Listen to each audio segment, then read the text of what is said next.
Hello dear students and friends, આજના આપણા video લેક્ચરમાં વાત કરવાના છે સીમાંત પડતર પદ્ધતિના આઈએમપી દાખલાઓ વિશે. તમને દાખલો આપેલો છે, જાન્યુઆરી માસની ડિટેલ આપેલી છે. જાન્યુઆરીમાં વેચાણ અને નફો, બરાબર. જાન્યુઆરી માસના ડિટેલ્સ છે. જાન્યુઆરી માસના પ્રથમ અને બીજા અઠવાડિયામાં વેચાણ બરાબર કેટલું છે? તો કે 96,500 અને નફો કેટલો છે? તો કે 22,000. હવે જોજો, જાન્યુઆરી માસના 2 અઠવાડિયાની ડિટેલ્સ આપેલી છે, પણ બે ભેગી છે. બંનેની અલગ અલગ વેચાણ અને અલગ અલગ નફો નથી, પરંતુ બંનેનો ભેગો છે. વચમાં શબ્દ છે પ્રથમ, પછી અને એટલે બંનેનું કમ્બાઈન છે. તો કમ્બાઈન હોય તો પહેલાં તો આપણે છૂટું પાડવું પડે. તો કેવી રીતના પાડશું? તો કંઈક ડિટેલ્સ આપેલી હોય એના આધારે આપણે પાડશું. બીજા અઠવાડિયે વેચાણ અને નફો અનુક્રમે કેટલો? તો કે 12,500 વેચાણમાં અને નફામાં કેટલો? તો કે 5,000 પ્રથમ અઠવાડિયા કરતાં ઓછા છે. બીજા અઠવાડિયામાં જે નફો હોય ને અને વેચાણ એ પ્રથમ અઠવાડિયા કરતાં કેટલા? તો કે ઓછા છે, બરાબર. તો આપણે ગણતરી શું કરવાનું છે? એક ડિટેલ છે, એના આધારે આપણે છૂટું પાડશું. ગણતરી કરો. સમતૂર બિંદુ વેચાણ ત્રીજા અઠવાડિયામાં 300 રૂપિયાનું નુકસાન હોય તો અઠવાડિયાનું વેચાણ કેટલું થયું હોય? આ બે વસ્તુનો જવાબ તમારે આપવાના છે. તો સૌપ્રથમ તો આપણે જવાબ કેવી રીતના ગોઠશું? તો સૌપ્રથમ તો આઈએમપી છે પરીક્ષા માટે દાખલો. સૌપ્રથમ તો ફોર્મેટ બનાવી લેવાનું. વેચાણ, ચલિત ખર્ચા, ફાળો, સ્થિર અને નફો. કેટલા અઠવાડિયાની ડિટેલ છે? તો કે જાન્યુઆરી માસના 2 અઠવાડિયાની ડિટેલ, અને છેલ્લે એક બનાવવાની કુલ, એટલે 3 કોલમ બનાવવાની. 3 કોલમમાં કુલવાળી કોલમ તમારી ભરાઈ જાય. કેવી રીતના ભરાઈ જશે? તો કે 96,500 અને 22,000નો નફો. જે વેચાણ છે 96,500 વેચાણમાં સામે લખો અને 22,000 નફામાં લખો. આ બે થઈ ગયું, બરાબર. આ એક લખી અને મૂકી દેવાનું. પ્રથમ અઠવાડિયું અને બીજા અઠવાડિયાની ડિટેલ્સ આપણે હવે ગોતીએ. તો પ્રથમ પહેલાં ધારી લેવાનું વેચાણ બરાબર x. વેચાણ ગોતવાનું, ત્યારબાદ નફો ગોતવાનું, પછી બીજું બધું મળી જશે. ધારો કે પ્રથમ અઠવાડિયાનું વેચાણ બરાબર x હોય. કુલ વેચાણ બરાબર શું થાય? તો કે પ્રથમ અઠવાડિયું પ્લસ બીજું અઠવાડિયું, બરાબર. હવે શું કીધું છે? તો કે કુલ વેચાણ 96,500. કુલ વેચાણ નીચે લખો. પ્રથમ અઠવાડિયાનું વેચાણ બરાબર x ધારી લીધું.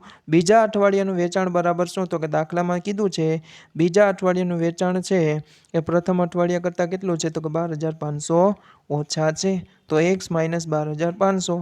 96,500 માઇનસમાં 12,500 છે, તો આમની કોઈ પ્લસ થઈ જાય ઇક્વલ ટુની, બરાબર. x અને બીજો એક છે એટલે 2x તમારો જવાબ આવે. 96,500 12,500 એટલે 1,9 બરાબર 2x. તો x બરાબર સાદું રૂપ આપશો એટલે 54,500 તમારો જવાબ આવી જશે. તો x બરાબર આપણે શું? તો કે પ્રથમ અઠવાડિયાનું વેચાણ બરાબર 54,500. તો અહીં પ્રથમ અઠવાડિયામાં લખો 54,500.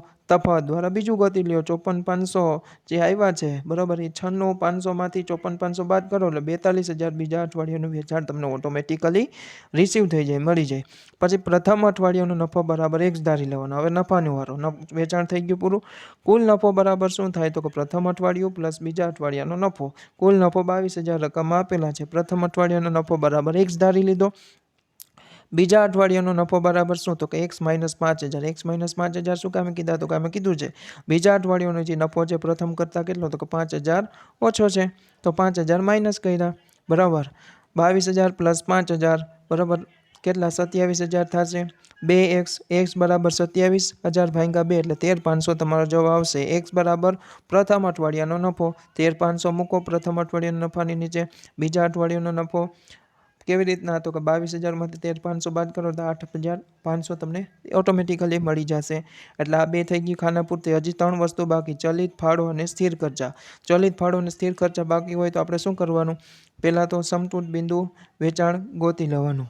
સમતૂર બિંદુ વેચાણ ગોત્યા પહેલાં, બરાબર.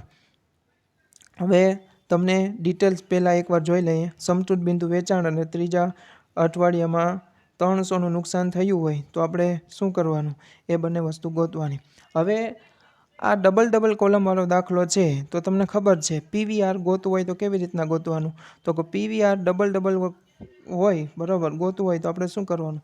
તો કે નફામાં થતો ફેરફાર ભાંગા વેચાણમાં થતો ફેરફાર, બરાબર.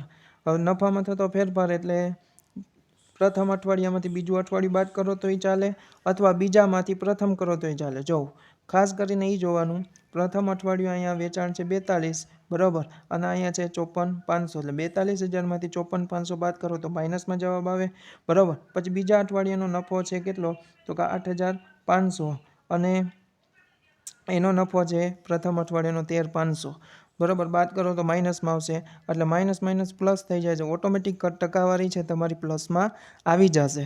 નકર શું કરવાનું, બરાબર, પ્રથમમાંથી બીજું બાદ કરી શકો. ઉપર જેમ કરો તેવી જ રીતના, મીન્સ કે ઉપર એટલે વેચાણમાં જેવી રીતના જે ધારેલું હોય પહેલું, બરાબર, તો નફામાં બી પહેલું ધારવાનું અને બીજું ધારેલું હોય તો બીજું ધારવાનું, બરાબર. હવે નફામાં થતો ફેરફાર આ તમારે ગોતવાની જરૂર જ નહીં પડે, કારણ કે અહીંયા સેન્ટેન્સમાં ડાયરેક્ટ આપેલા જ છે. નફામાં કેટલો, તો 5,000નો ફેરફાર છે અને વેચાણમાં કેટલો, 12,500. ડાયરેક્ટ તમે મૂકી શકો અને ઇનકેસ બાદ કરો તો બી જવાબ એટલો તમારો આવી જશે, બરાબર. તમે કરશો 54,500માંથી 42 બાદ કરશો 12,500, નફામાં ફેરફાર 13,500માંથી 8,500 જાય તો 5,000 રૂપિયા ફેરફાર તમારો ઓટોમેટિકલી આવી જશે, બરાબર. આ રીતના ગોતી લેવાનું એટલે 40% નફા જથ્થાનો ગુણોત્તર આવશે. તમને ખબર છે નફા જથ્થાનો ગુણોત્તર બરાબર શું થાય, PVR. PVR બરાબર શું થાય, તો કે ફાળો, કોન્ટ્રીબ્યુશન થાય, બરાબર.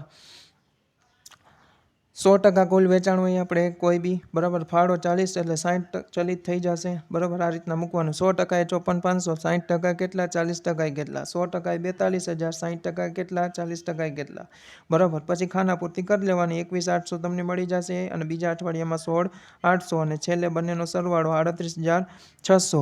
21,800માંથી 13,500 બાદ કરશો એટલે 8,300 તમારો સ્થિર ખર્ચ તમને અહીંથી રિસીવ થઈ જશે. ને બાજુમાં બી તેમ 16,800માંથી 8,500 બાદ કરશો એટલે સ્થિર ખર્ચ તમને 8,300 રિસીવ થઈ જશે.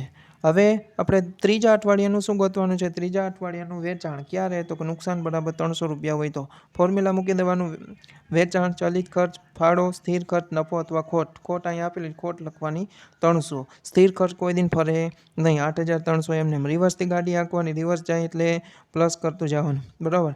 8,300ની અંદર માઇનસ છે તો પ્લસ થાય છે, બરાબર. પહેલાં વેચાણ બરાબર 100% જેમનું તેમ. પછી ચલિત ખર્ચ કેવી રીતના, તો કે ચલિત ખર્ચ તફાવત દ્વારા મળે. ફાળો જેમનું તેમ 40% રહીશ, 100માંથી 40 બાદ કરો એટલે 60 તમને રિસીવ થઈ જાય. સ્થિર ખર્ચા કેટલા છે, 8,300. નીચે શું છે, તો કે 300 રૂપિયાની ખોટ, બરાબર. 300 રૂપિયાની ખોટ ક્યાં આવે, તો કે ઉપર એટલો જવાબ ઓછો હોય જ્યારે, બરાબર. 8,300માંથી 300 રૂપિયા તમારે બાદ કરી નાખવાના તો ઉપર 8,000 તમારો જવાબ આવી જાય, બરાબર. 40% એ 8,000 તો 60% એ કેટલા, 100% એ કેટલા, આ રીતના તમારો જવાબ આવી જાય. Thank you.